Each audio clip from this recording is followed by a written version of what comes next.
ایک روز دربار رسالت مآب سجا ہوا تھا۔ سامنے حضور اکرم صلی اللہ علیہ وسلم جلوہ فروز ہیں۔ صحابہ اکرام کا جھرمٹ ہے کہ اتنے میں حسان بن ثابت آتے ہیں اور حضور اکرم صلی اللہ علیہ وسلم کے سامنے کھڑے ہو کے عرض کرتے ہیں، یا رسول اللہ، میرا جی چاہتا ہے کہ آپ کی تعریف میں اشعار کہوں، میں آپ کی تعریف بیان کرنا چاہتا ہوں۔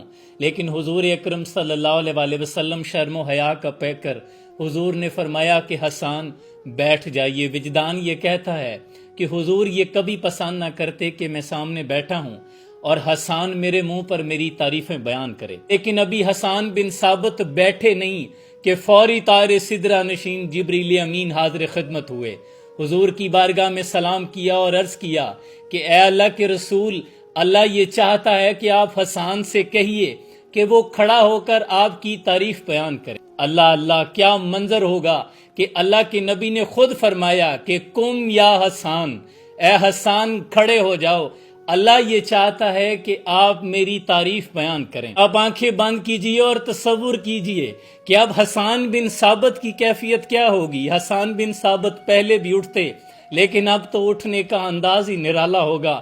اللہ کا حکم آ گیا ہے اور حضور خود فرما رہے ہیں۔ حسان بن ثابت کھڑے ہوئے، نظریں چہرے مصطفیٰ صلی اللہ علیہ وسلم پر ٹک ٹکی باندھ کر جما لی اور پھر فرماتے ہیں، وَأَحْسَنَ مِنْكَ لَمْ تَرَ قَطُّ عَيْنِي وَأَجْمَلَ مِنْكَ لَمْ تَلِدِ النِّسَاءُ خُلِقْتَ مُبَرَّأً مِنْ كُلِّ عَيْبٍ كَأَنَّكَ قَدْ خُلِقْتَ كَمَا تَشَاءُ وَأَحْسَنَ مِنْكَ لَمْ تَرَ قَطُّ عَيْنِي۔ یا رسول اللہ، آپ جیسا حسین و جمیل آج تک میری آنکھ نے دیکھا ہی نہیں ہے۔ پھر فرماتے ہیں وَأَجْمَلَ مِنْكَ لَمْ تَلِدِ النِّسَاءُ، اور دیکھتا کیسے، آپ جیسا حسین اور عالی نسب آج تک کسی ماں نے جنا ہی نہیں ہے۔ اور پھر فرماتے ہیں خُلِقْتَ مُبَرَّأً مِنْ كُلِّ عَيْبٍ، آپ کو اللہ نے یا رسول اللہ ہر عیب سے پاک بنایا ہے۔ اور پھر حسان بن ثابت کے الفاظ کی پرواز وہاں پہنچی جہاں آج تک کوئی نہیں گیا تھا۔ کَأَنَّكَ قَدْ خُلِقْتَ كَمَا تَشَاءُ، یا رسول اللہ یوں لگتا ہے کہ جیسے اللہ نے آپ کو ویسا بنایا ہے جیسا آپ چاہتے تھے کہ مجھے یوں بنایا جائے۔ آنکھیں ایسی ہو، ناک ایسی ہونی چاہیے، رخسار ایسے ہونے چاہیے۔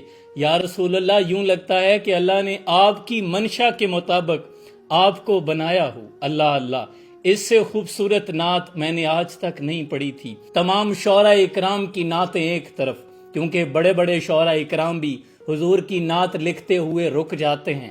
مرزا غالب اتنے بڑے شاعر ہو کر جب حضور کی نعت لکھنے لگے تو لکھتے ہیں کہ ثنائے خواجہ بے یزداں گذاشتم، کہاں ذات پاک مرتبہ دان محمد است، کہ غالب نے کہا کہ میں نے آج تک بہت کلام لکھا ہے لیکن حضور کی نعت نہیں لکھ سکتا۔ کیوں؟ حضور کا مرتبہ صرف اور صرف اللہ جانتا ہے، میں حضور کی نعت بھی اللہ پہ چھوڑتا ہوں، کیونکہ جو جانتا نہ ہو وہ لکھ نہیں سکتا۔